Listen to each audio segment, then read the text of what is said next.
deuxième partie à Magazine Rentrée Auditeur. J'aimerais avant de commencer faire une mise au point. Beaucoup de gens m'ont appelé. Nous n'avons pas arrêté l'émission hier en cascade. C'était indépendamment de notre bonne volonté. Tuyambaki René Bonganga, qui est cadre du mouvement de libération du Congo de Jean-Pierre Bemba. Je précise qu'il va il sera dans ce studio le vendredi, sauf changement de dernière minute pour continuer cette émission avec lui. Il est cadre d'IMLC. Nous l'avons ici pour faire donner des éclairages. Namematali Nyosokolobama autour, il y a Jean-Pierre Bemba et nous l'avons ici de bonne foi. Ni été le caprice technique, on aurait dû continuer. Et René Bonga, vous l'avez suivi ce matin, Azaki Nandeko Maxime, la première partie, à cause d'Anabiso, la deuxième partie vendredi, sauf changement, pour accoper sa précision sur allégation mensongère au bas pour le Balakombo et à Jean-Pierre Bemba. Voilà la précision que j'avais bien voulu justement faire par rapport à ce qui a été dit et le message que nous avons ici. Donc nous précisons que René Bonganga va bien évidemment retourner dans ces studios pour préciser par rapport à l'affaire Jean-Pierre Bemba, et nul justement n'est question de faire des confusions. On va aborder le sujet, notre émission du jour. Ça sera bien entendu en dehors de la politique, bien avec notre pasteur, notre invité, pasteur de Nago, qui est responsable de comment il y a le balisante, le balomoï, le balobiko, ils allaient bongo et église différemment d'église, ils allaient benga okaka lingomba lingomba et benga ils allaient le balisante, le biko ils ont la lutte d'élite. Pasteur de Nago, bonjour, merci de la fidélité nayo, disponibilité nayo. À chaque fois que nous vous invitons, vous répondez favorablement à notre invitation. Je vous remercie au point Nago. J'espère que vous avez madame. Tundu mingi papa zinga mbote mingi nayo pe lokumu na kolonzambe na biso. Merci pour na ba invitation ya Radio Liberté. Soki tokoki kokende mbala moko na Matéa. Na Matéa, ce que nous allons parler comme thème, le mystère prophétique de la restauration ou des rétablissements du sanctuaire. Vous allez me dire qu'est-ce que c'est. C'est là ce que nous exploitons depuis 2 mois déjà. Et même le Loming Penza au Kolobé la Matali, restauration et un sanctuaire pour entrer dans la richesse. Alors que, bon, la plupart des fois, autour il y a richesse. Vous dites que ce n'est pas une priorité. On comprendra de quoi il s'agit exactement, de quelle richesse voulez-vous dire, et de la gloire de Dieu pour la louange éternelle. Donc il y a des éléments que vous allez expliquer. Où est allé richesse, où est allé gloire, il y a un zambé et puis louange éternelle. Ça sera explicité bien entendu au cours il y a entretien Mkoulal. Lopenza Papanzinga et Ozali Kokabola ba élément ya sujet. Alors et ko perdre sens na yango eza biloko ezali lié.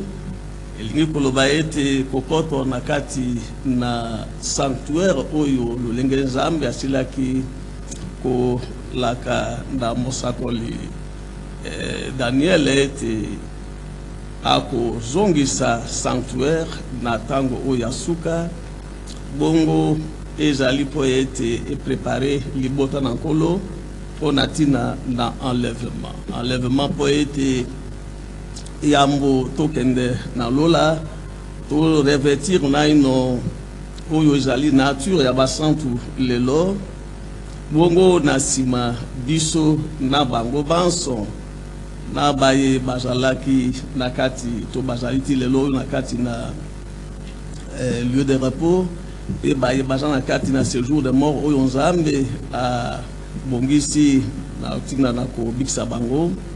Nzambe akokela biso banso lisusu na lolenge ya misato po ete tokota na kati na lola oyo ezali lola ya seko to mabele oyo ya seko.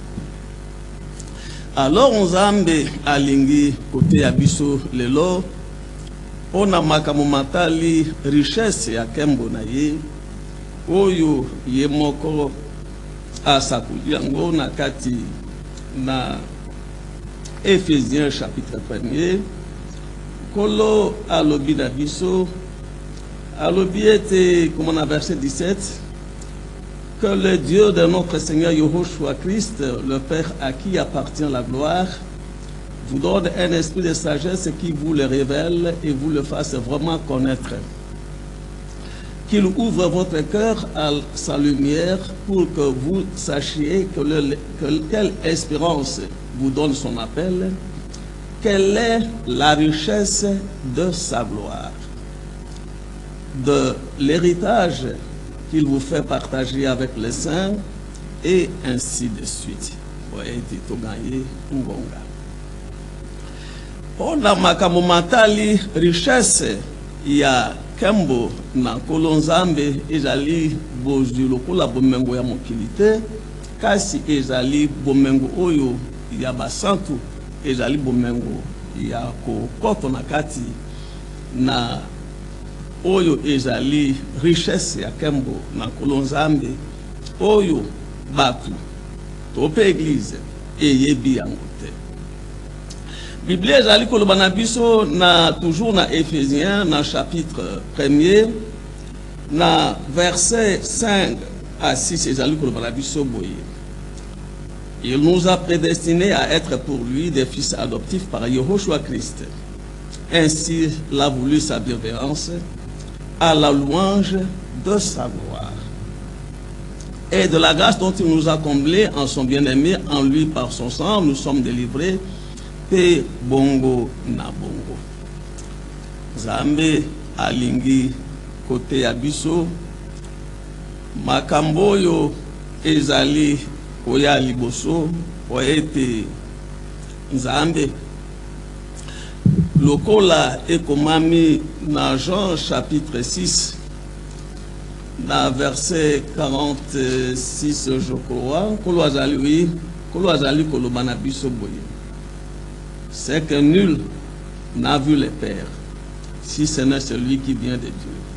Lui, il a vu le Père. Motumoko oyo amona Nzambe azalite. Pardon? À part kolo oyo awuti na kati na Nzambe. Te ngai na mona Nzambe te. Mais ce que je vois, c'est la forme du Seigneur. Ndenge mosi azalaki komona. Parce que ngonga ya komona forme na komona Nzambe mobimba ezali na Apocalypse chapitre 21 na kanisi Nzambe azali na verset 4 non 22 verset 4 Nzambe a pesi biso promesse ya komona ilongi na ye. Alors lokola motu amona Nzambe te, masanzoli nyonso oyo tozali kosala ezali très limité.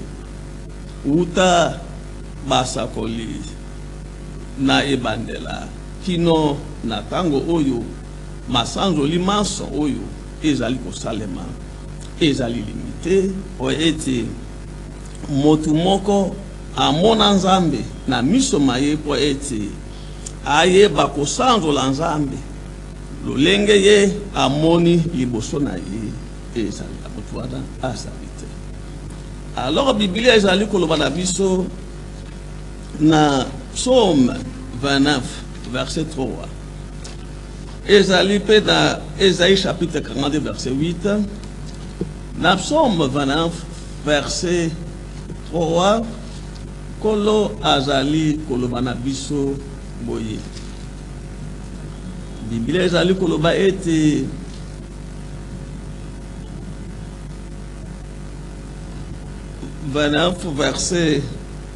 verset 3 ezali koloba ete le Dieu de gloire fait gronder le tonnerre.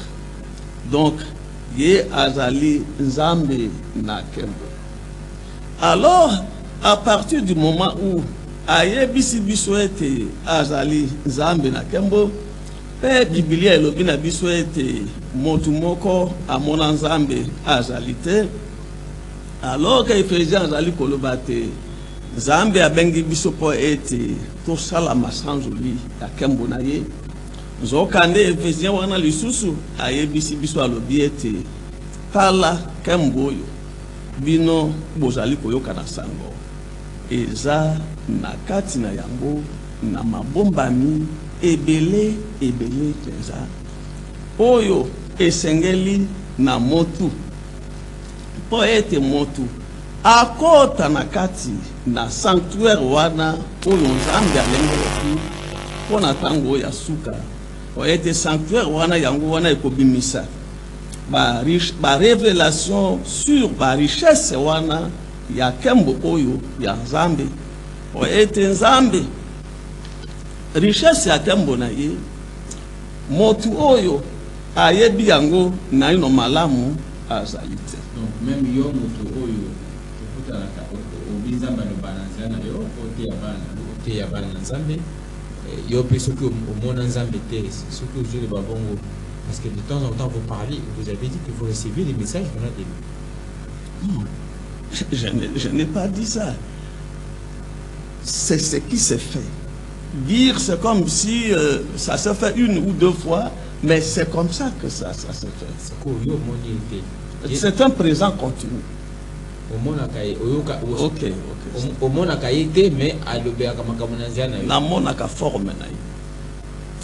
Alors que l'on Nzambe.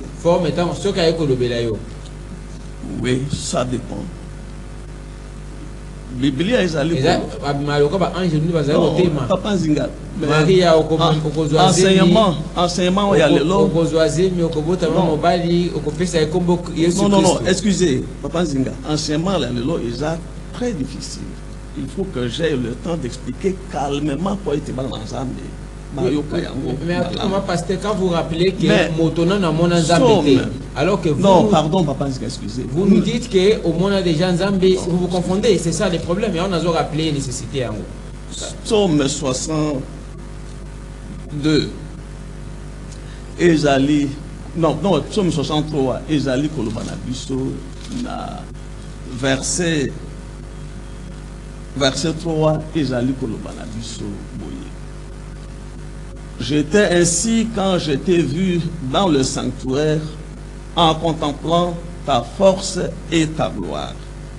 Makamboyo, Daoudi, ye azali koloba eti, ye amonaki Nzambe, nakati na sanctuaire na kolo, tango ye azali kotala kitoko ya kamboyo. Makamboyo Daoudi ye azali koloba. Ezalaki nde elilingi ya makambo yo Nzambe ye alengelaki pona tango oyo ya suka ete sanctuaire oyo Daoudi ye amonaki ezalaki nde elilingi ya sanctuaire oyo po ete ezali eloko une apparition ezalaki vision oyo Daoudi amoni pe na sima elekaki na yango nzokande makambo Nzambe alengeli pona tina sanctuaire tango ya suka ezali eti motu akota na kati na sanctuaire oyo pe aumela seko liboso na kolo Nzambe ko etendeli sanctuaire litondele ezali kopesa révélation sur kembo o richesse ya kembo oyo mais richesse ya kembo oyo po ete to sandro la Nzambe na lolenge na yango mobimba ekozala tango biso tokozala liboso na c'est-à-dire dans l'éternité. Nde wana tokomona ye na ilongi. Nde tokoyeba ndenge nini Nzambe ye azalaka. Alors masanzoli egumbameli ya tango wana ekozala lokola oya lelo te. Ekosalema na lutendeli.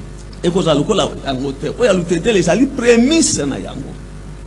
Parce que oya lutendeli ezali kosalema ezali kotisa balola ya lelo oyo na kati na masanzo ezali kotisa bonzambe na nkolo na lolenge ya lelo oyo na kati na masanzo ezali te kokotisa mabele lolenge ezali lelo na kati na masanzo mais masanzo oyo ya éternité ezali fondé essentiellement sur la richesse ya kembo na Nzambe oyo tokomona pe tokosanzola nde richesse wana ezali na suka te eza na suka te po ete lolenge tokoprogresse Okomona ete Nzambe atalisaka une partie ya richesse na kati na liloba na ye, mais biso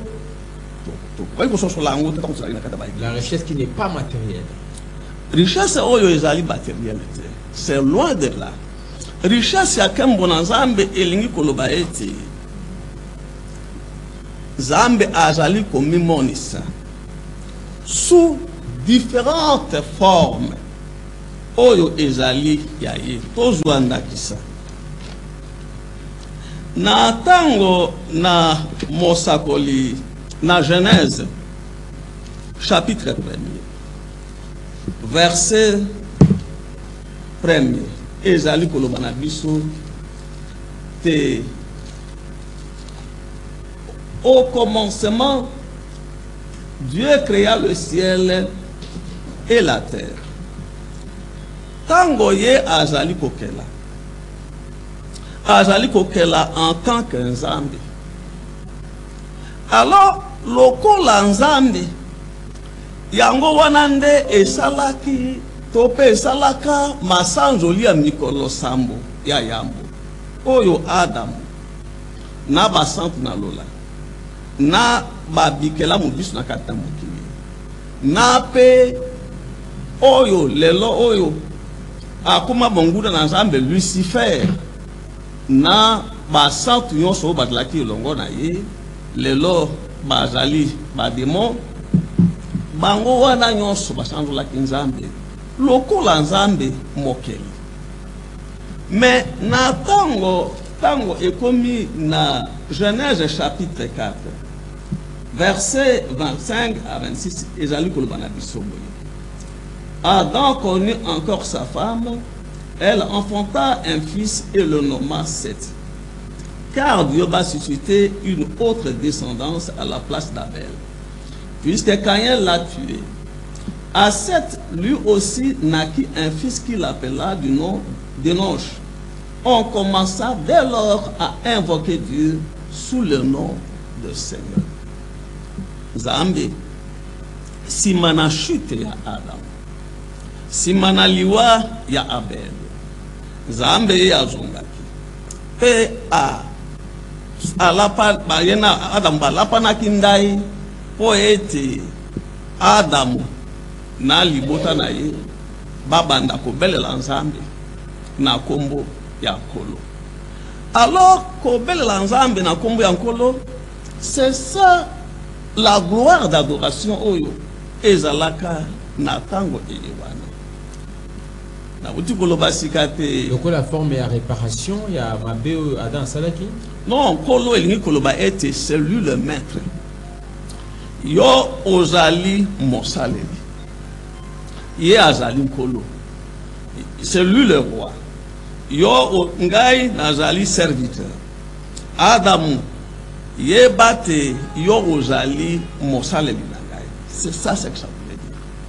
Alors en tant que mosaleli na ngai esengeli oyo kamakambo manso yo nazali koloba na yo pe o sala okokisa makambo yo nazali koloba na. Mais pourquoi il n'a pas été sauvé na peine au hasard qui a... Non, ça c'est autre chose. On va en parler un jour. Alors, et Sukiwanate, ça c'était la gloire de ce temps-là. Oh, il y a la gloire, il y a ma sans Olympienne, Éphésiens chapitre 1er, le Binabisovate, appelé à la louange de sa gloire. Maintenant, et pas na Abalayama. Soko tangi na Exode chapitre 6. Kolo azali koloba na Mose alobi ete na verset 3. Alobi, je suis apparu à Abraham, à Isaac et à Jacob comme Dieu puissant. Kembo oyo ya masanzuli ezalaki na tango iwana. O ete Abalayama na mwana na ye Isaka na bakoko na ye Jacob bango bagubamela Nzambe lokola Nzambe oyo atondisama na nguya nyonso. Alors ezalaki kembo ya nguya wana pote likambo moko ezana tina na yango oyo ya ebandeli yakokela ezali po ete ezali kembo ya bokeli ekitaki. Dieu en tant que créateur na tango na Adamu ezali ete Adamu sika aye lokola mosaleli po ete azana mibeko liboso na ye. Après péché a komitaki. Isima na kokwesama na masumu. Na tango ya Abraham ye amemati Abraham na mboka ya kulu. Abraham azali kaka ye na mwasi na ye Sara. À part l'autre oyo basalaki ayalandaki bango. Mais à promettre na Abraham matina couper son mboka ekolo mobimba. C'est par sa puissance qu'il a fait cela. Et alingite na tango wana ezala Abraham, ezala Isaka, ezala Jacob. Bango banso bagumba melaye na lolenge ote, il est le Dieu puissant. Parce que ba monaki nguya na. Ba monaki lolenge ni. À travers ba merveille. À travers ces merveilles, ba merveille wana soko talindenge abetaki Égypte da bapota tope ba makamandenge na ndenge. Ce sont des merveilles de la gloire de Dieu. Quand vous illustrez par exemple le fait que Apesaki est Bomengo, Apesi est Babeli, Apesi est Mboka, et vous dites que les merveilles d'aujourd'hui ne peuvent pas être matérielles, ça je ne comprends pas. Non, ne vous attachez pas à cela. Alors, dans Tango Oyo, il y a Mose. Ayebisi Mose, na chapitre 3. Je suis le Dieu de ton père, Dieu d'Abraham, Dieu d'Isaac, Dieu de Jacob.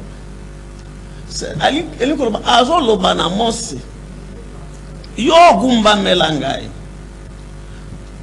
lokola nzambe ya Abraham, ya Isaka, ya Jacob. Ezali kembo oyo Nzambe yatiaki likolo na Abraham, likolo na Isaka, likolo na Jacob. Nzambe alingite Mose a pénétré kembo wana ba mystère na yango po ete agumba melaye pe abelela ye na se na kembo wana yango wana nde omoni ekitaki lokola lipata oyo ememaki libota Israel na mboka Egypte ekitaki na liboso na makolo mangomba ya Sinai liboso na Mose nyonso oyo esalemaki po ete ekotisa Israel na kati na mboka kana eutaki na kembo wana oyo Nzambe atiaki likolo na Abraham, likolo na Isaka, likolo na Jacob. Alors ayebisi Mose alobi ete okobelela ngai okogumbalela ngai na kombo wana sika tango tokomi na eleko ya kolo na biso Yoshua Mashiach soko tangi na Jean chapitre 1er po ete ezali makambo ekokaki non Jean chapitre 5 plutôt ezali koloba na biso na verset 19 pe ezali na ba bisika ebele oyo kolo yemoko Yehoshua reprit la parole et leur dit en vérité je vous le dis, le Fils ne peut rien faire de lui-même mais seulement ce qu'il voit faire au Père, car ce que fait le Père le Fils le fait pareillement. C'est que le Père aime le Fils et lui et ainsi de suite. Kolo aye. Alors azali ko belela Nzambe na kombo ya Nzambe ya Abraham te, ya Isaka te, ya Jacob te. Non, ils sont dans Boyo sambela na obenga Nzambe na kombo ya Nzambe ya nani? Nzambe ya pasteur de Nago, Nzambe ya parce que vous croyez quand même à Adina Bala, vous appelez au sambela Nzambe na kombo ya nani? Parce que il y a des prophètes, pasteur, excusez. Il y a des gens qui disent ceux qui naza mon centre na le bali santu, le bali ko le bali na kobe la Nzambe ya pasteur de Nago. Alors si naza na message Nzambe ya papa Branham il y a comment ça, il y a Barouti. Zambia. Yomoko Zambia, Zambia, Nzambe yonso oyo azali na libande ya liloba na ye ya tango azali nzambe ya lokuta. Et c'est une malédiction pour na motu abelela nzambe na kombo oyo ezali na libande ya liloba oyo nzambe apesika tango wana. Na yebisi yo makambo ndenge ebandaki. Ebandi na kobelela nzambe na kombo ya nzambe. Eleki na kobelela nzambe na kombo ya nkolo Seigneur. Ekei na kobelela nzambe na kombo ya nzambe ya Abraham, nzambe ya Isaka, nzambe ya Jacob. Mais tokomi na nkolo na biso Yoshua Mashiach. Ayebi makambo wana ya kobelela nzambe na kombo ya nzambe ya Abraham, ya Jacob, ya Isaka te. Azo belela nzambe lokola tata na ye directement. Et partout au Komona azo belela nzambe, il ne parle que de son père. Mais vous-même, vous priez comment? C'est ça? Tokokoma papa nzinga. Alors, na tango oyo, vous voulez rester un mystère? Tango oyo ekomi epai ya bayekoli. Na Ephésiens chapitre 1er verset 17. Ezali koloba na biso boye. Oyete liloba lisantu bana lobiko eye po ete esukola mayele mabana na nzambe po ete baye banzambe malamu. Na verset 17 ezali koloba na biso boye. Que le Dieu de notre Seigneur Yehoshua Christ, le Père à qui appartient la gloire, bayekoli bazali kobelela nzambe na kombo ya nzambe ya kolo Yehoshua HaMashiach. Nzambe azali ko répondre à bango na lolenge ewa. Alors tala lolenge makambo, tala epa yango euti. Na kambo oyo ezingi makambo mana maso. Yango nde esalaki masanzoli ya chaque époque lolenge esengelaki. Pe motu akokali kobelela nzambe na oyo nzambe ye apermetaki te motu akobelela nzambe na kombo ewana te. Yango wana richesse ya kombo na ye, richesse ya bonzambe na ye, ya kembo na ye oyo azali kopesa na babileko biso na eleko moko moko azali kofungola po ete basanze na ndenge wana ezali mpona mokili mais esilaki na ino te po ete na tango oyo ya suka nzambe esengeli babelela ye na kombo oyo ye apesi na tango oyo.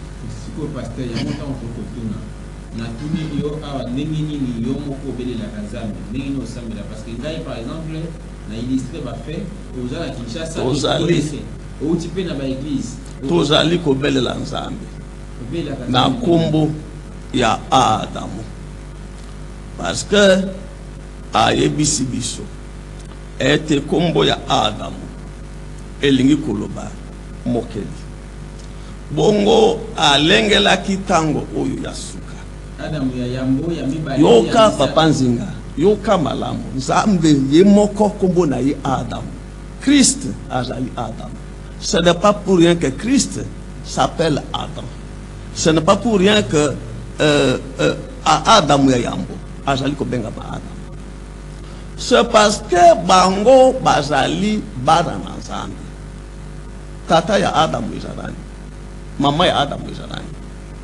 N'est-ce pas que Adam a outi na nzambe ye moko? Mais Dieu a pris son nom. Comme Christ est venu de lui, il a donné son nom à son fils, à Christ. Il a pris le même nom. Il l'a donné à Adam. Parce que tata mosu soit la question. Alors, ayebisi biso alobite Adamu elingi koloba mokeli. Alors, pour nini? Parce que par rapport à Christ, Christ ayaki pona kokela libota na nzambe en tant que créateur azali Adam. Adamu ya yambo oyo nzambe akelaki ye po ete Adamu na nzela na Adamu nzambe akela basantu oyo bakuta na lola po ete bango baya na mokili po na kosala libota ya masanzoli yango te. Alors yango nde esalaki masanzoli ya mikolo sambo ya yambo. Nzambe en tant que créateur, Nzambe Adam. Alors aye datango ya suka. Alors biete apesi liloba lisantu. Liloba na lobiko. Liloba na bomoni. Po ete na nzela na yango. Akela libota oyo ya silaki kolengele. Lolenge Ephésiens chapitre 1er ezali koloba na biso elobi ete béni soit, comme dans verset 3, Dieu le Père de notre Seigneur Yahushua Christ. Il nous a bénis de toutes les bénédictions spirituelles dans les cieux en Christ. Il nous a choisis en lui avant la fondation du monde pour que nous soyons saints et irréprochables sous son regard dans l'amour. Elingi koloba tini. Elingi koloba ete ba oyo nyonso oyo nzambe. Ye asilaka ko zala na bango liboso ete akela mabele pe akela mokili. Bango wana nde kombo na bango ezali na kati na buku ya bomoi. Bongo buku wana esengeli etangama awa na mabele kotangama ya buku wana ezali kobenga moko na kombo na ye po ete ye akita na mokili. Tala tina eye lokola na tango oyo ya Adamu ya yambo libota wana ekelamaki te na kolo na biso Yoshua Mashia libota wana ekelamaki mobimba te esegelaki ete na tango oyo ya suka Nzambe akela libota wana mobimba. Alors siko le leso bindo sambe na kombo ya Adamu Nzambe oyo zalinga ete Dieu le créateur. Non mais vous avez dit Adam ce qui va yomoko obéira osambela kana kati ya temple osambela na kombo ya Adam, c'est ça non? Nzambe Adam. Nzambe Adam. Yomoko po oye oza pasteur Adamu comment ça Denago Adamu. Mais quand le Seigneur par exemple Nzambe a pasteur Denago Adamu papa kote na makambo yo banguna bazonga ite efe kosala mape makambo ozali koloba yo ozali kososola te kasi batu oyo bazali na ngai elongo bayebi tina ya makambo. C'est on a zolo ba oh ceux qui continue na kati ya temple parce que nous parlons de la gloire du Seigneur.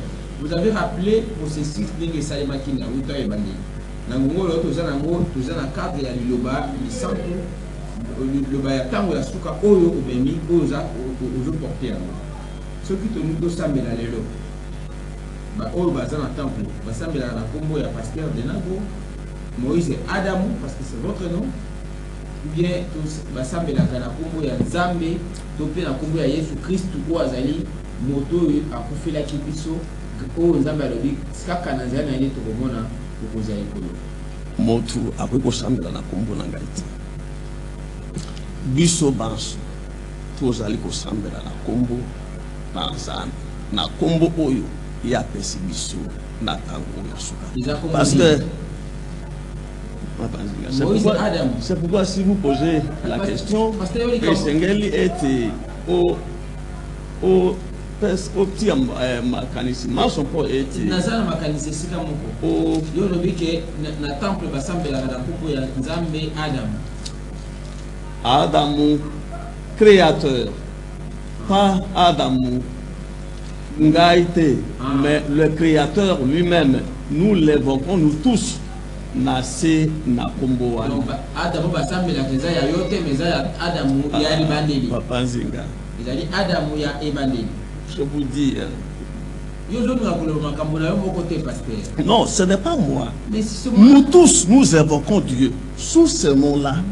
Ezali kombo oyo ye a révélé na biso abandi kondi molela biso pona nini ko apesaki na kolo Yoshua Mashiach kombo ya Adam.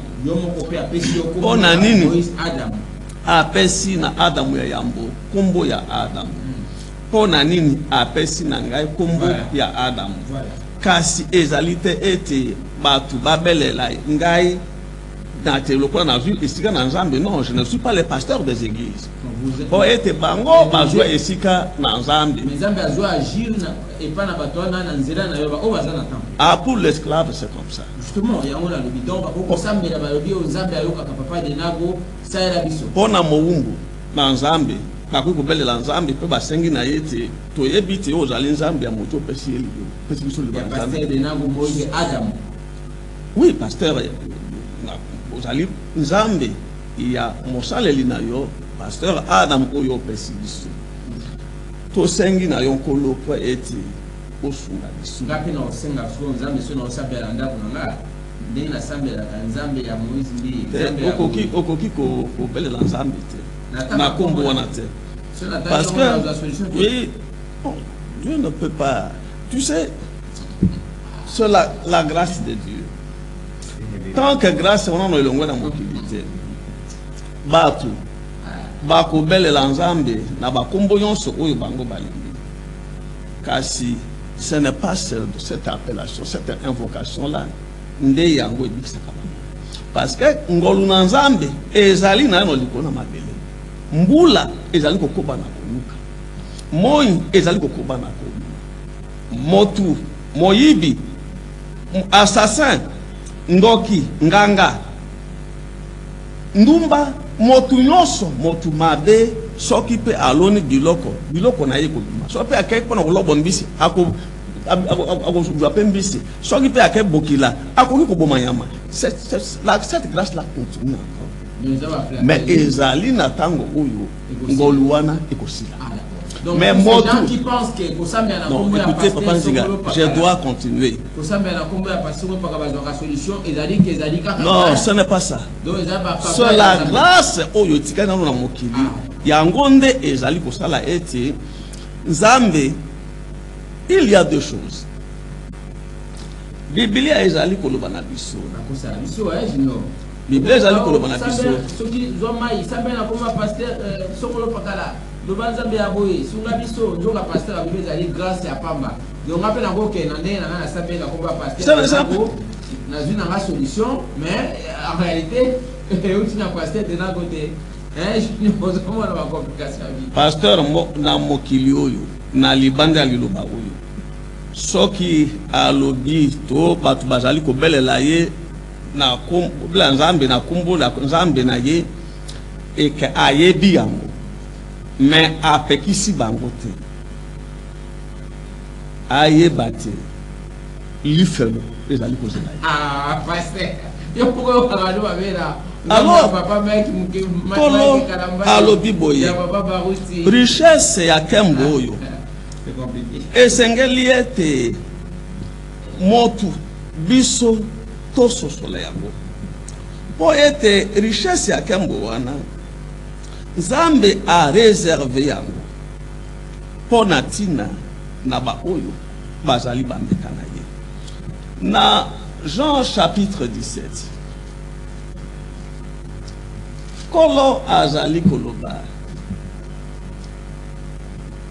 na verset 4 le biete je t'ai glorifié sur la terre, j'ai achevé l'œuvre que tu m'as donné à faire. Et maintenant, Père, glorifie-moi auprès de toi de cette gloire que j'avais auprès de toi avant que le monde fût.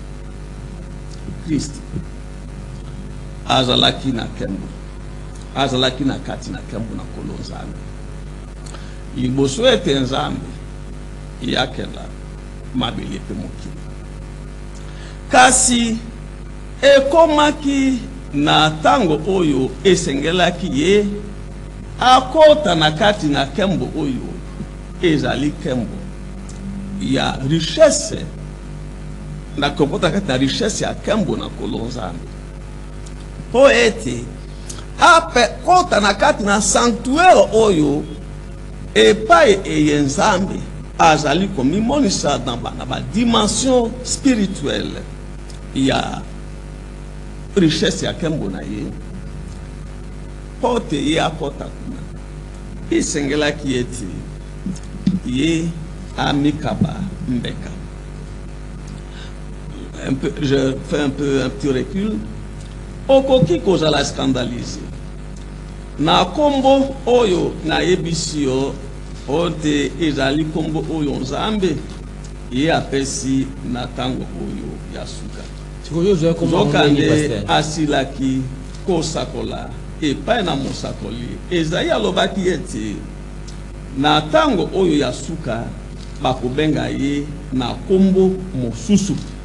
Nzokande kombo wana afungolaki yango na ino te bongo liloba lisantu liloba na lobiko liloba na bomoi scandale pona ba oyo babenga mikonoke na lifelo zambi apesi kombo wana oete ezala objet de chute pona ba oyo zambi abui bakota na lola kasi ezala fungola ya sanctuaire ya kembo oyo ezali kotalisa richesse ya kembo na nzambe o eti ba oyo ba bengami po eti bakota pona kusanzo la nzambe ba mona kembo oyo ba bika yango ba latisa mana yango po eti ba tombola biloko avant kitoko na eternité kombo yango ezanini kolo alobiboye na pona kolo Yoshua Mashia richesse ya kemboyo bakota kanakati nango pambati bakota kanakati na yango elengela mi bobelese pona ba oyo bazali bambeka na konoza. C'est pourquoi Bible ezali kolobate le sacrifice du Christ na Hébreux chapitre 9 à verset 11 et na 12 alobieti mais Christ est survenu grand prêtre des biens à venir, soit par une tente plus grande et plus parfaite qui n'est pas œuvre de main, c'est-à-dire qui n'appartient pas à cette création-ci, et par le sang, non pas des boucs et des veaux, mais par son propre sang, qu'il est entré une fois pour toutes dans le sanctuaire et qu'il a obtenu une libération définitive. Kembo sanctuaire oyo, bakota kana yango, nakati na yango, na libonza ya bomoi na yo moko elingi koloba te makila oyo ya kola Yoshua Mashia oyo ekoti na kati na sanctuaire wana yango nde ezali makila oyo nzambe azali ko agreye pote ezala makila ya adoration liboso na lola comme dans l'éternité. Alors, pote motu akota na kati na sanctuaire wana esengeli nzambe alongola na ino makila ya baboti na ye na kati na ye alongola na ino makila ya bakoko na ye na kati na ye parce que lolenge ekomami ete ezali makila sans tache esengeli ete makila wana pona koto nango na kati na sanctuaire pona tina na koingela na kati na grande révélation ya kolo nzambe oyo ezali richesse ya gloire na ye esengeli ete ezala makila sans tache. Sans tache, mais alors que Jésus déjà est décédé à kofaki pona biso zokande makila sans tache wana na kati na motu na mokili ezali te ezali makila oyo eza na kati na kolo Yoshua Mashia oyo utaki na lola bongo makila wana nde esengeli motu, c'est-à-dire eza symbole ya vie elingi koloba te motu azwi bomoi na ye akabi mobimba na kolo nzambe à travers vie ya mbeka na bomo ya bombeka yango wana oyo kosalema na lutendele la sanctuaire ezali na lutendele esakola bongo na kolo nzambe. Alors bomo wana ya bombeka wana ma elembo ya makila wana yango nde ekofungola porte ya sanctuaire porte moto akota na kati richesse ya kembo na nzambe o bengi gloire éternelle mbamela yina katina l'éternité yango wana soko omoni mateya oyo ya ba église Yesu asili ya kufela biso makila na ezali kosukola biso satana motu azali kotia mateya wana na kati na bino comme bato po eti tango bato bayoki ndenge wana baluka makambo pasteur pote satana ayebi ndenge okoyoka na mateya oyo yango pesami lelo epai na mosakoli na Nzambe ya silaki kobongisa eti na tango oyo suka ye akolongola na Nahum chapitre 3 verset 5 akolongola bilamba nyonso oyo sadika mbo ezalaki na nzoto ya Mungu na Satana po ete bana na Nzambe bamona motakala na ye Satana bana Nzambe batanga makomi oyo ezali na katikati ya makolo ya Satana oyo ezali na mokongo oyo ezali na tolo ba pe oyo ezali na mbunzu batanga pe bayeba mutu yango makambo nilo Nzambe akomaka likolo na ye. Alors lokola ye akoki kolinga te ete motu azwa révélation wana ya koyeba makambo oyo ekomama likolo na bomoi na ye azali kopesa bamateya wana kati na baeglise ayebi ete awa motu moko to fimbo to banga fimbo te déjà babeta Yesu babeta Yesu ayebi ete awa motu moko oyo akoekete ngai azali te motu moko oyo akomona motakala na ngai azali te Yesu asi agénéla biso tina ko gêner kutu ezate c'est pourquoi ye azali kopesa bamateya ya lolenge iwana na kati na baeglise. Donc différence dans yango pona ko Papa Nzinga pona comprendre l'enseignement est très difficile. Attendez que je puisse progresser. Non, j'aimerais quand même apporter tant au lobby Kamboya au lobby pasteur s'il vous plaît. Tant au lobby que bato babo ya kusambela na ba église babo ya kukaba bomwene ba na mbeka parce que Dieu ba yebi que Yesu asi akufela biso Yesu ba beta efimbo pona biso batia ekotia nzube pona biso. C'est ça l'enseignement de l'église. Mais que doit-on faire parce que déjà dans la Bible dit que nous spécial ça ma pona biso Yesu asi akufa pona biso nous attendons que le royaume de ciel. Bazali kokosa bino na lenge wana. O eti sengeli bokene na lifelo. Ona moto on sa koyoka matia mai wana. Kolo azali kolobana 1 Pierre chapitre 1er na verset 19 Zambe azali kobeta lisolo ya makila oyo ezali makila ya sans tache sans défaut. Il dit mais par le sang il commence au-dessus. Il dit sachant que ce n'est pas par des choses périssables, argent ou or, que vous avez été rachetés de la vaine manière de vivre, hérité de vos pères, mais par le sang précieux, comme d'un agneau sans défaut et sans tache, celui du Christ, prédestiné avant la fondation du monde et manifesté à la fin des temps à cause de vous. Kolo, alingiete, bomo ya bombeka, ya yo motu, ezala pona yo mokote.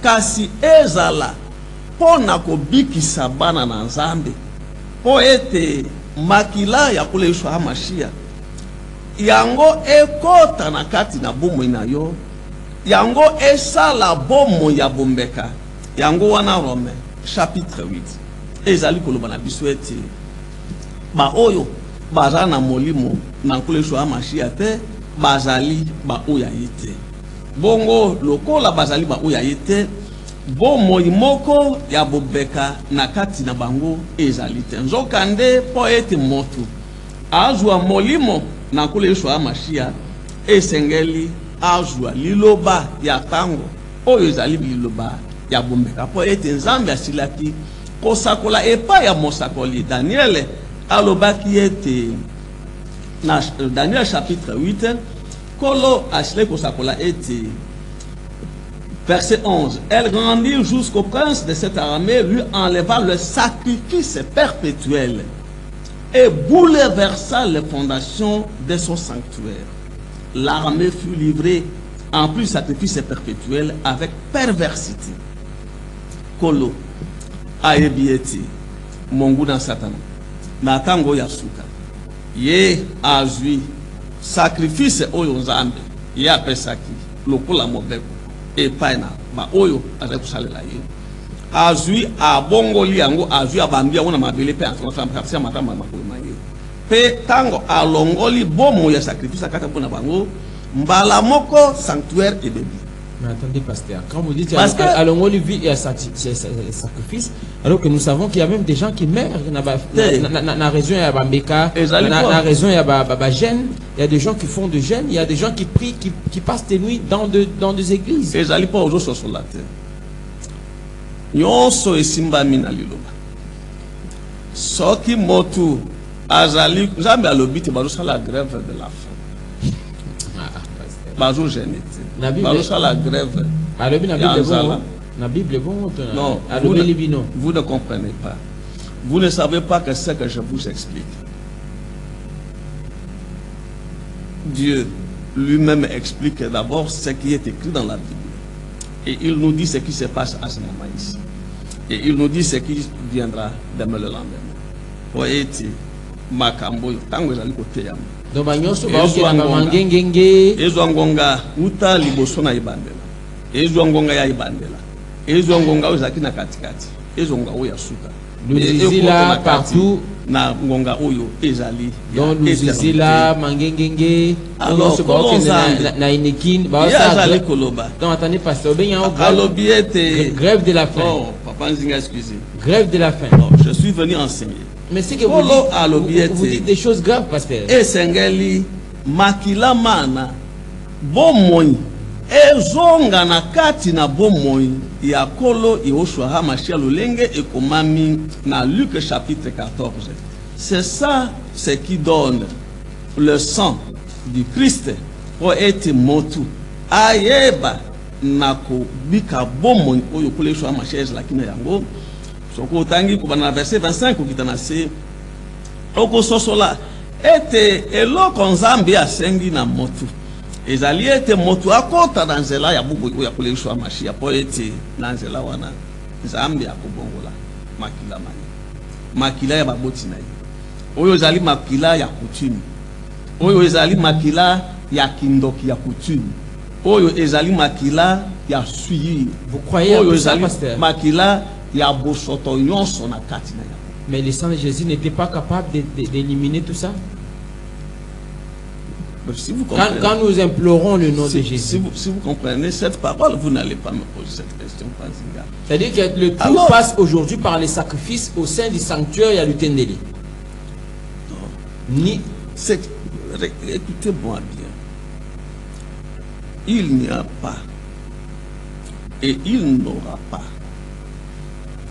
une parole de Dieu sur cette terre comme plus ou comme oyo ozali koloka na tango et kozala te parce que basantu bansu balinga kabayoka lelo kobanda na Adamu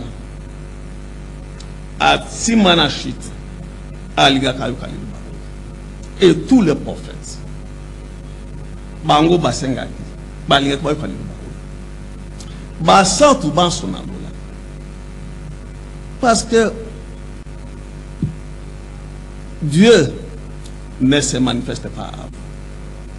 Nzambe azali koloba na bato en dehors na liloba oyo mais basantu na lola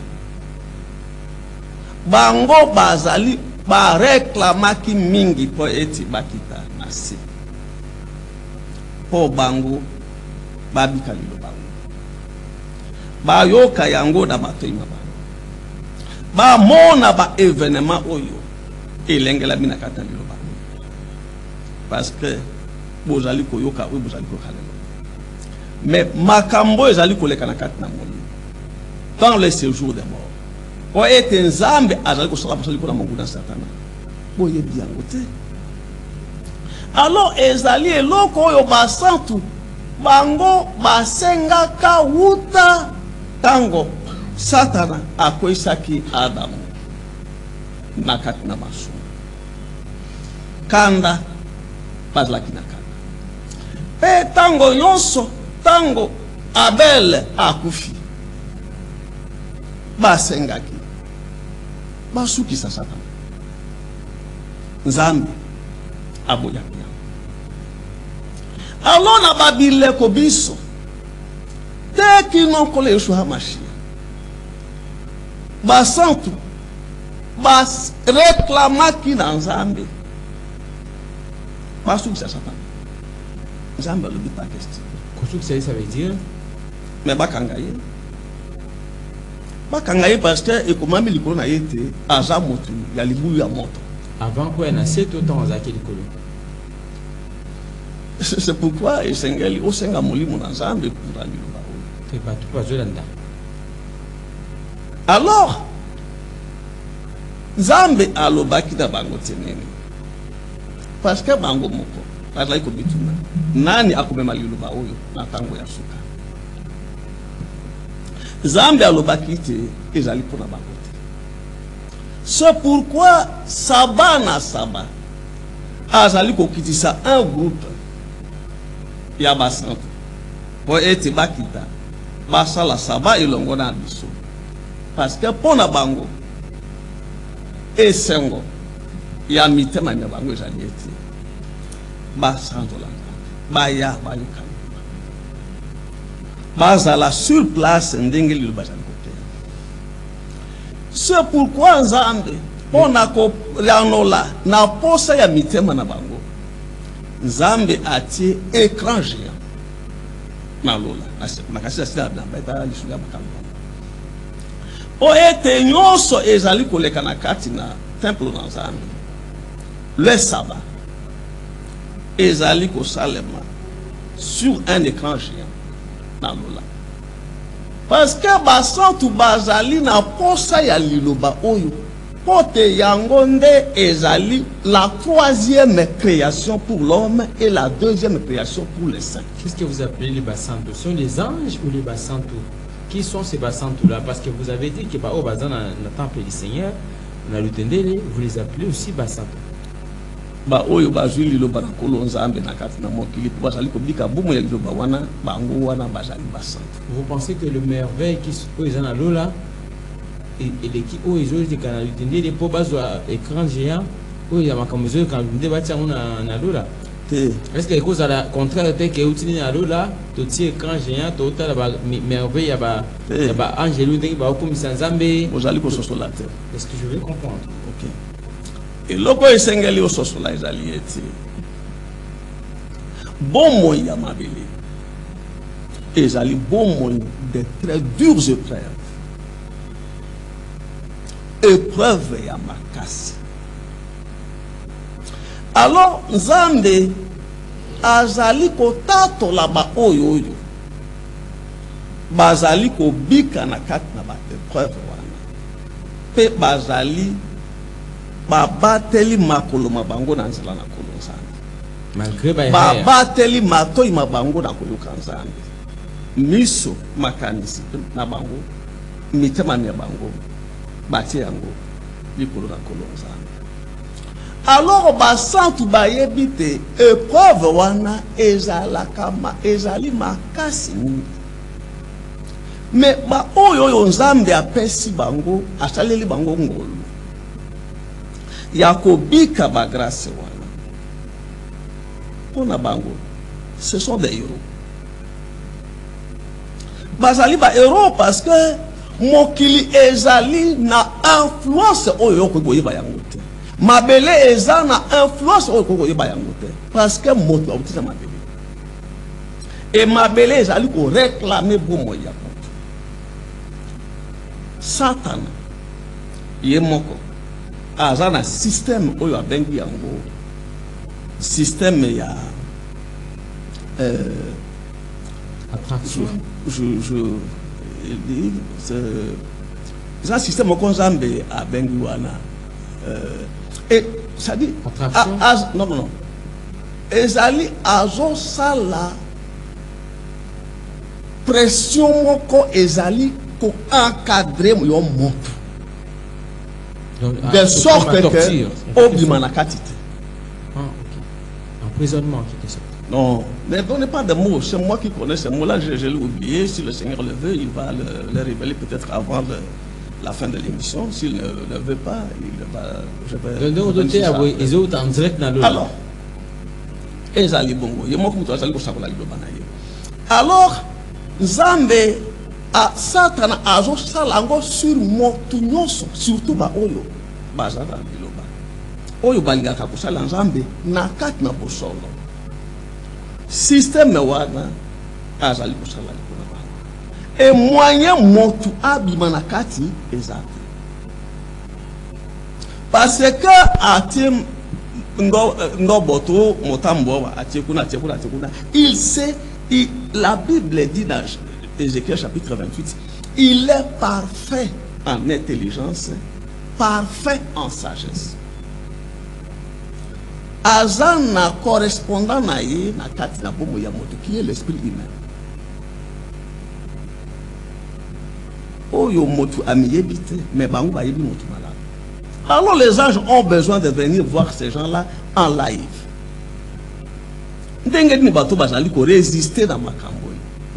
Ba résister na kindumba. Alors kolo na moibi na correction. Azali, ça ne signifie pas que nous ne péchons pas, non, nous péchons.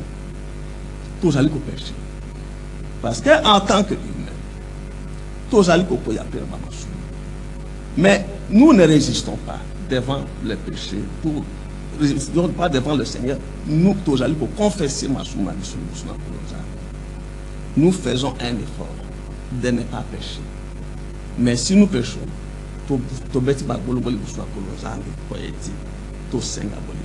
alors Kolo, ça ce n'était qu'une parenthèse.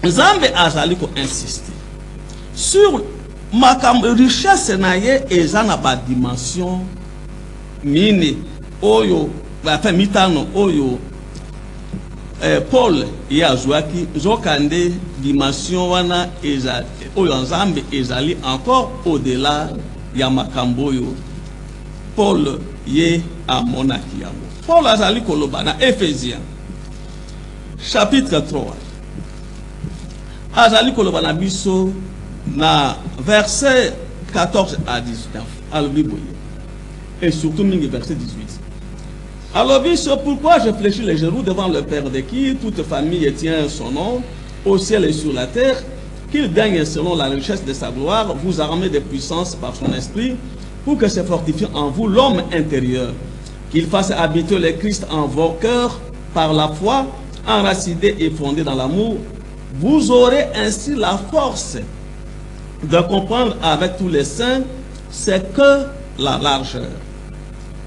Largeur et ensemble. Na kembo na ye dimension largeur wana ezali ndenge nini. Alobi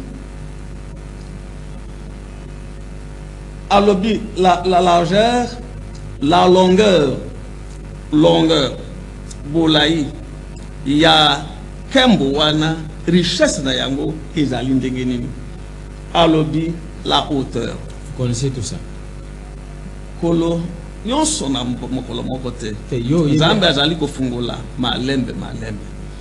Alobi la profondeur oete motu ayeba kembo na Nzambe richesse ya kembo oyo ezali na kati na profondeur ya Nzambe pe kobakisa et de connaître l'amour du Christ bolingo oyo kole Yesu amashia iya yaki na yango po ete abikisa mokili nyonso wana ezali kosala richesse ya kembo na kolo Nzambe.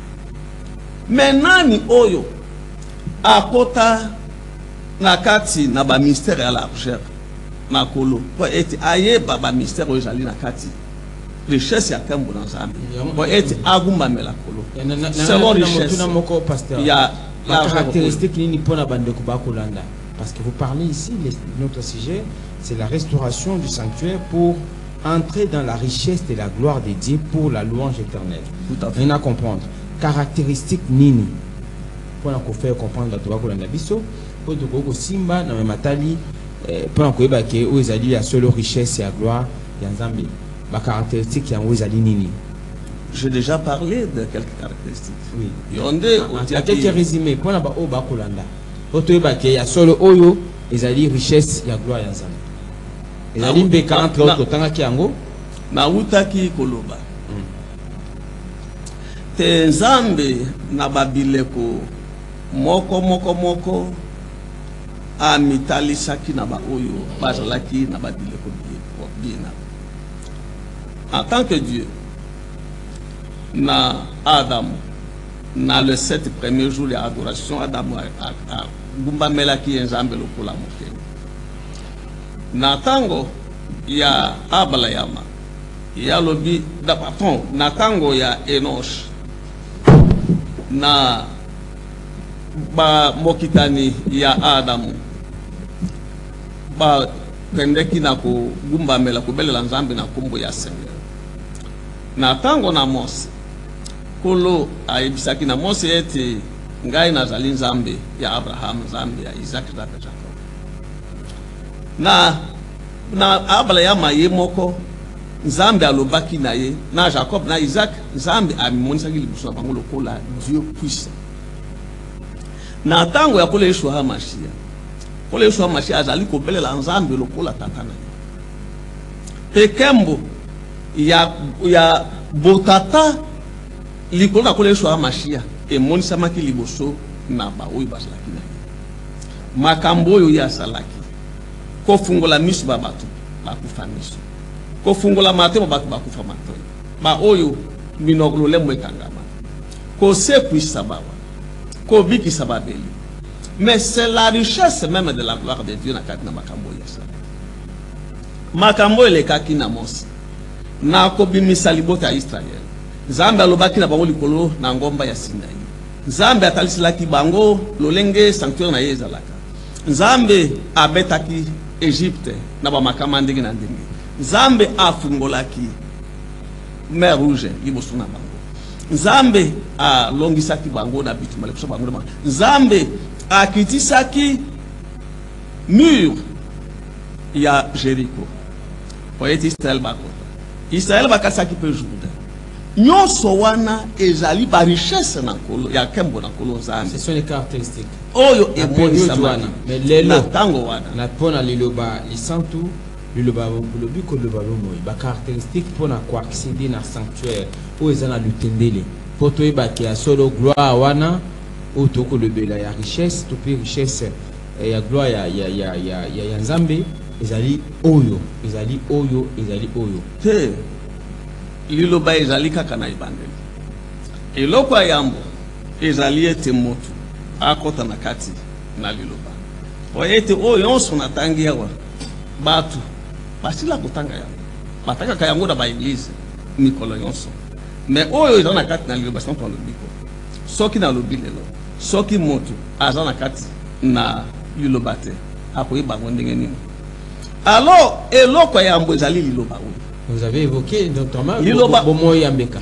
Liloba oyo yango nde ezali fondement ya richesse ya kembo na Nzambe. Donc pour moi comprendre alors, à comprendre ba caractéristiques. Vous avez posé une question. Justement. Pour moi comprendre ba caractéristiques, il faut akota na kati ya liloba. Il faut kota. Pote saba na saba akoyoka yango. Alors kolo apesi biso kombo na ye. Kombo ya lobaki na mosakoli ezali ete na tango ya suka bakobelela na kombo mususu. Tozali kobelela na kombo wana. Nyonso ezali na kati na kombo na kolo Yeshua HaMashiach. Nyonso na kati na kombo na Adam. Obaki Nzambe Adam. Neno bi kombo bela na temple yango wana. Mais yazali Adam. Kombo pe Adam wana ezali ya yo. Ezali kaka ya ngai te. Adam ya yambo ya oui mais ezali suka ezali pe Adam ya yambo ezali pe ya kolo Yeshua HaMashiach. Adam ya suka komo ba ko beela siku ezali Adam ya yo te mutu azobelela ngai te ba be yo baki ba yo moko beela ka Nzambe ya Adam. Oui, non pas Nzambe ya Adam te. Adam, Nzambe Adam. To Adam tout simplement il sait que c'est lui. Parce que vous avez dit que Adam n'a pas un père, Adam n'a pas une mère. Non. Donc Adam, nous sommes maintenant sur une autre dimension. Vous parlez de Dieu. Je vous parle de Dieu que vous allez que belle la ina kombo ya Adam. Ils ont raison. Parce qu'Azali, cette créature. Non, créateur. Il n'est pas une créature. Je parle d'Adam. Ah, Adam, oui. Azali, celle moto, Nzambe, abotama qui Nzambe, parce qu'il a qui n'a pas beaucoup. Mais Zali Bongo. Mais yo Nzambe qui n'a pas beaucoup. Comment vous appelez Adam? Est-ce que c'est moi qui ai choisi que Dieu appelle Adam Adam ou qu'il appelle Christ Adam? Est-ce que c'est moi qui ai choisi? Est-ce que c'est moi qui dois choisir mon nom? Zambe Utalola. Moi je ne viens pas pour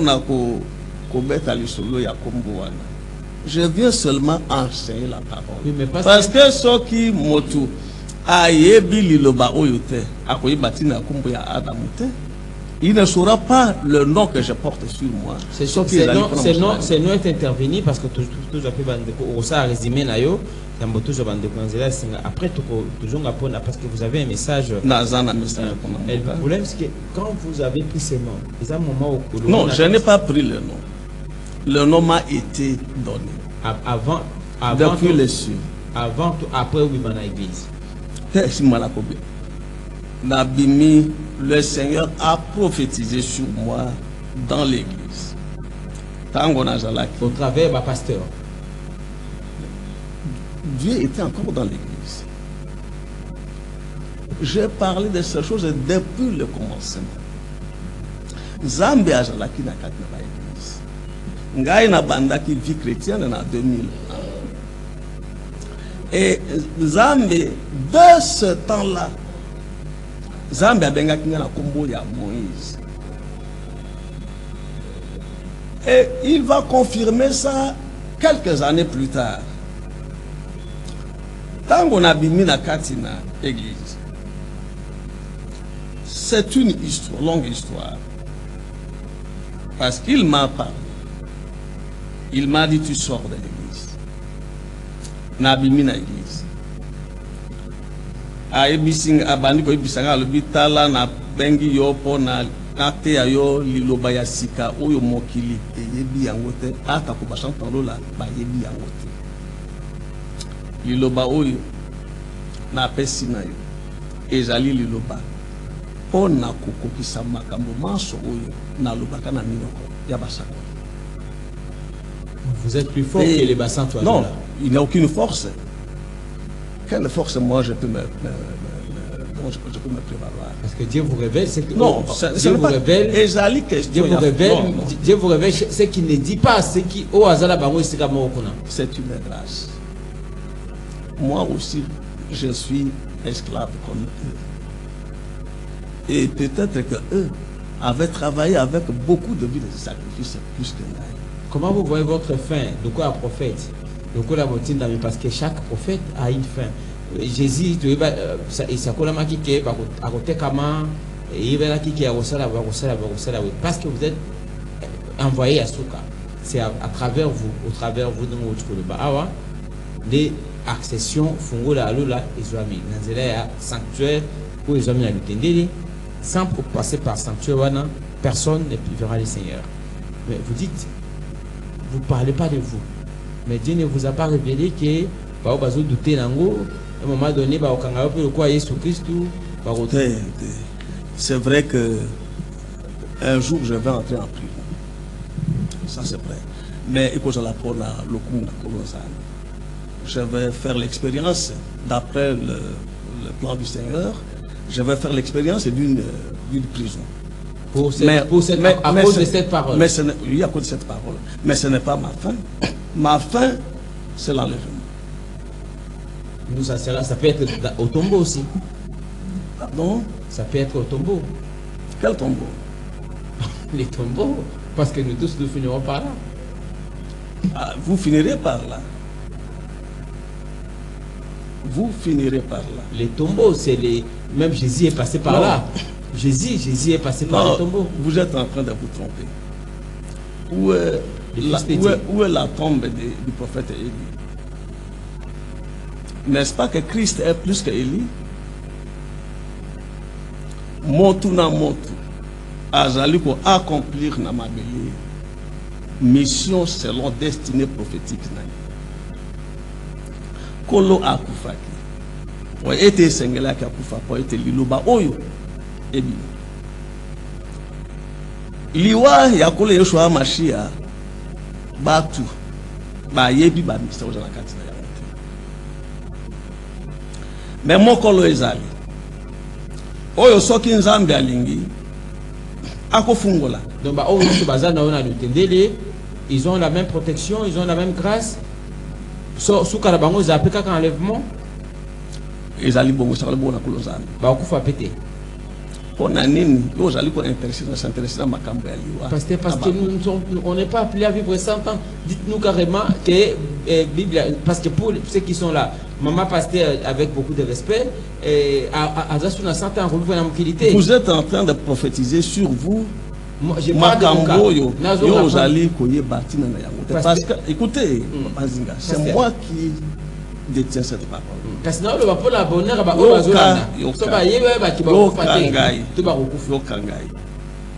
la mort que vous prophétisez sur vous signifie que soko kufi le lo tu ne seras pas du tout. Parce que et soki yo oka soki yo okufi oye bato kenali fait. C'est moi qui est la clé de cette parole. Naba oyo bazali nanga yolongo. Ces mots-là, ça ne se prononce pas. Nous savons ce que le Seigneur nous a dit. C'est voilà. C'est compliqué. Alors, on a prophétisé qui pour nous avant de mon église. Est-ce qu'à l'andaki yo parce que à l'obaki obi yenda il sait que mon église parce que vous avez dit ça. Ce n'est pas important, papa. Mais est-ce que vous avez il a prophétisé sur vous, vous avez reconnu avant de mon église. Il a été dit que au Sala missionnaire il y a tant de souka pour je ne veux pas parler. Mais il est où ce monsieur qui a prophétisé sur vous? Est-ce que il s'est converti aussi? Allons dans la parole. Pasteur, Makambo est sensible. Il y a histoire, il y a parcours, il y a pasteur de Nago à l'Inkolobate. Le prophète qui a prophétisé sur vous, est-ce qu'il vous a suivi, oui ou non? Ils allaient mon côté. Ils allaient battre. Mon quoi dans Dieu? Donc, vous avez un canal. Mais jamais là qui n'a qu'à l'église n'a pas envoyé one. Il parle. Mais vous échangez avec eux de temps en temps? Non. Vous partagez pas la parole? Cette parole, nous la partageons avec personne. Motu ayo kililoba. Aya yamiloba. Nous ne faisons pas comme les voleurs qui circulent dans les bus pour rançonner les gens au nom de la parole. Ça vous arrive aussi quand on prêche comme ça dans les taxis? Ce sont des voleurs.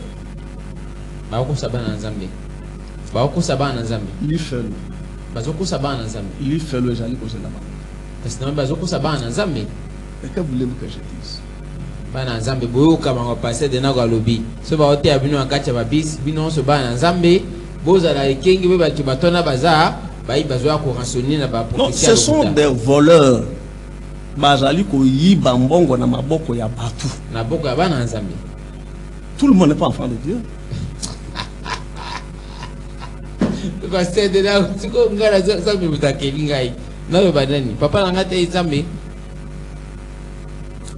Ata na kombo wana papa na kombenga mona nzambe tena ndenge wana ata pona bongo mama boko te la penga mokamusu bato babenga baloba ata pona bongo ngana ebike mutakelinga nzambe Junior Kasanda na lo bataki tanga nzambe le temps papa Nzinga parce que vous savez papa Junior risque de couper l'enseignement. Non, avec Junior c'est lui qui gère, ça passe toujours.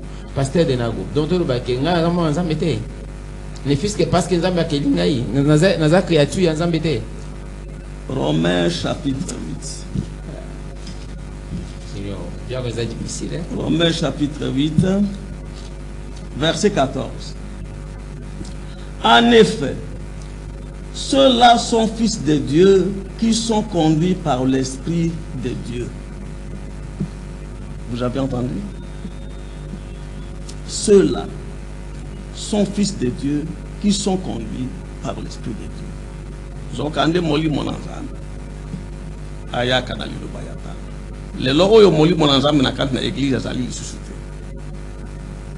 Mais eloko nzambe azali kobenga te bana na ye baza na kati na ba église elingi koloba te ba oyo baza na bilembo na nzambe likolo bomoi. Oyo nzambe azali kobenga bango na zali loba oyo po ete bayali liboso na ye. Ote bango bazwa molimo na nzambe. Molimo ya lisikwa. Oyo ete na tango ya enlèvement Nzambe amema bango bongo bakende na lula. Je ne sais pas si vous avez un message. Nazali na. Mais entre-temps, bon, on a besoin de quoi quand on va camber qui les cas, pourquoi prophétie aux OPSA, chef de l'État, quand il va communiquer à l'aéroport et tout ça. Il y a un peu de bagate prophétie à Bongo et à Kate. Tu vas comprendre l'étape, mais il faut ça qu'un peu président. Non, c'est parce qu'ils ne comprennent pas. Zambé Nakanisi, il y a, oui, je crois, un mois. Vous avez parlé des entourages du chef de l'État. C'est là mon cœur. Na lobakite Zambé ya lobakite Uta a joué qui pouvoir. Qui n'ont les lois. Qui n'ont avant l'événement au Yerushalem à l'aéroport a échappé dans 24 attentats. C'est Dieu qui vous parle. Mokonzi wa ekolo soki atali carnet na ye akotanga ekosala 24 au Yerushalem qui na Dieu ezali 25e attentat. Mais kolo alobaki te makambo nazali koloba lelo ezali ko répondre les sous makambo. Neti comme la caméra par exemple. Non. Je ne veux pas parler des gens. Vous parlez pas des gens, c'est moi qui cite. Yo entourage le baki je ne parle de personnes. Le baki entourage le bizarre mais il faut pasteur présent le bato au baza ba donc le monsieur pembe na et tout ça. Est-ce que comme la caméra par exemple à aucun de toi aucun de tes nzamba la question na yeli likambona c'était prophétie na thème prophétie na yeli likambona. Est-ce que va voter départ na et tout va voter départ na parce que le baki nzamba a président il faut longola ba tout monsieur pembe na et Nzambe azali kolobana ba oyo baza na molimo mayele pe ya bososoli. C'est ce que le Seigneur nous dit. Vous êtes basosola. Vous voulez que je dise quoi? Kolo alobi boye. Etinda ponatina na mokonzi wa ekolo président Félix Antoine Tshisekedi Tshilombo. Kolo alobi ete benga molimo wa mokonzi wa ekolo na kati na cercle na kolo nzambe na temple okoyebisa ye maloba oyo Félix Antoine Tshisekedi nzambe aponi yo o ete yonde ozala lokola mwinda oyo ekongenga na kati na molili na kati na mboka oyo esengeli na yo ofungula matoi na yo malamu pe ozala conscient na yango ozali kokoba na ba sentiment oyo ezali kosala ete okoma na danger to pe ozala exposé na danger ya liwa Nzambe azali kokebisa na yo sentiment oyo ozali na yango eleki esengeli oyeba ete soki Nzambe azali kobimisa makambo misusu polele ezali po ete ozwa décision kasi yo ozali kozwa décision te. Nzambe alobi loba na ye pe répéter mbala misato zwa décision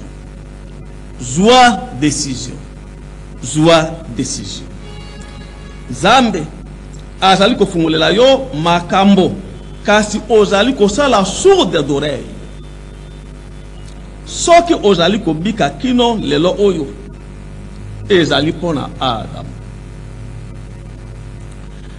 Alors kolo Adam ezali yo alobi ete azwa décision contre batu oyo ya yebiti bazali batu mabe na entourage na Zambe alobite yo mokonzi wa ekolo Félix Antoine Tshisekedi Tshilombo kobanga eloko moko te kobanga pe bango te parce que ozobanga bango te bako déstabiliser yo pe bako déstabiliser mboka. Zambe alobi ezali lokuta na bako déstabiliser yo te parce que yo osimbami na maboko makolo Zambe wuta lola o écarté pembeni na yo batu banso oyo yo yebiti bazali mabe Nzambe asila kufungula makambo wana makambo kolo asakoli yango wana 082 33 33 749. On va finir, Junior Kassanda, on va prendre maximum 5 interventions à Bandeko parce que Denago a fait 6 conclusions pour Nalelo. Je rappelle que vous suivez le troisième numéro de la semaine de votre magazine Le Rendez-vous des auditeurs, deuxième partie. 082 33 33 749 082 33 33 749. Vous avez donc là suivi le résumé d'un message au pasteur de Nangwa-Pessi. Ce sera justement la fin pour notre émission d'aujourd'hui. Mais quand même, quand vous rappelez de temps en temps l'entourage du chef, Dieu ne vous cite pas nommément bateau. Quand je vous parle, il faut retenir. Nasi na lobakiawa la dernière fois, tant on a la kiawa te soki ayebi bango na kombo na bango te ayana temple na Nzambe akopesa ye liste na bango. Ah oui, vous avez dit qu'il y avait une liste. Voilà. Donc vous ne pouvez pas dire pourquoi sa liste. Voilà. Je ne peux pas. Ah ouais. Et la liste a fait pas combien de personnes?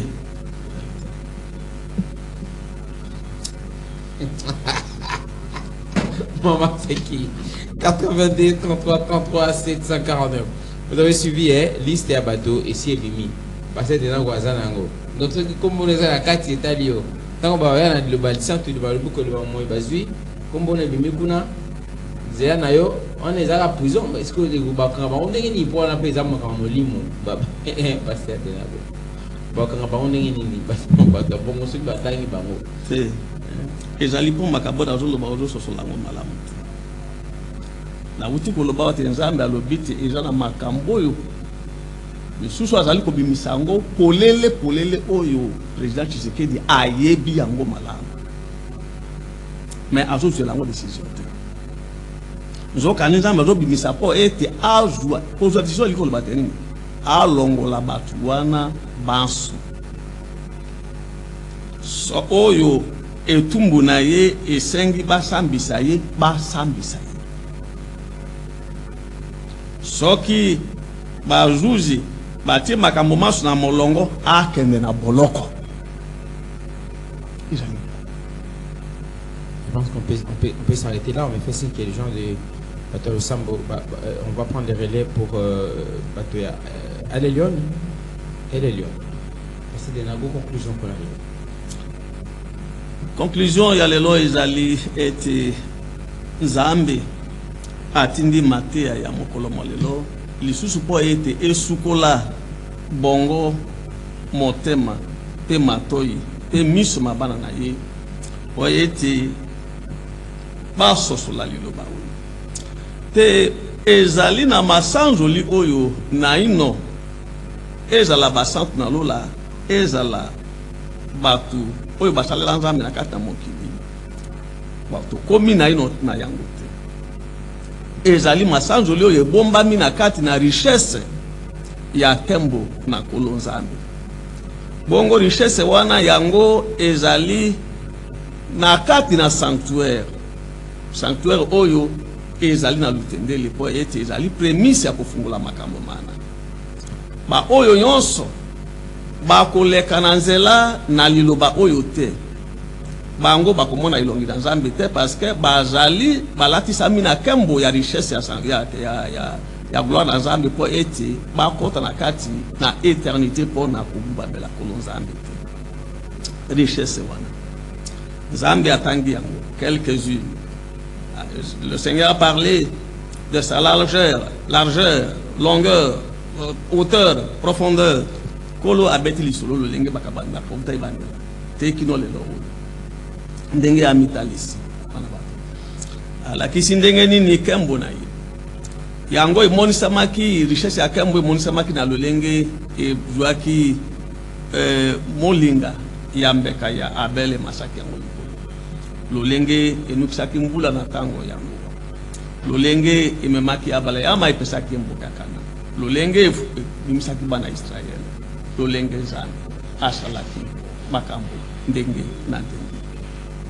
Poeti basosola bayeba eti esengeli bayana liloba oyo poeti bayeba richesse ya kembo wana bazwa molimo na Nzambe poeti va participer na gloire na louange éternelle. Rapidement, numéro de téléphone et adresse. Liloba lisan. Liloba na lobiko. Liloba na bomoni. Ezwami na lutendele ambassadeur na avenue Selemani numéro 19. Ba numéro nanga ya téléphone. Ezali 089 888 18 08. 089 888 1808 0951 82 98 0951 82 98 Kolo Azala Simona Luba. Allez, on se retrouve demain. Place à la prière de Tikali Lobby. Nous allons à Lobby pendant 4e numéro de la semaine. Ce sera l'avant-dernier numéro. Allez, portez-vous.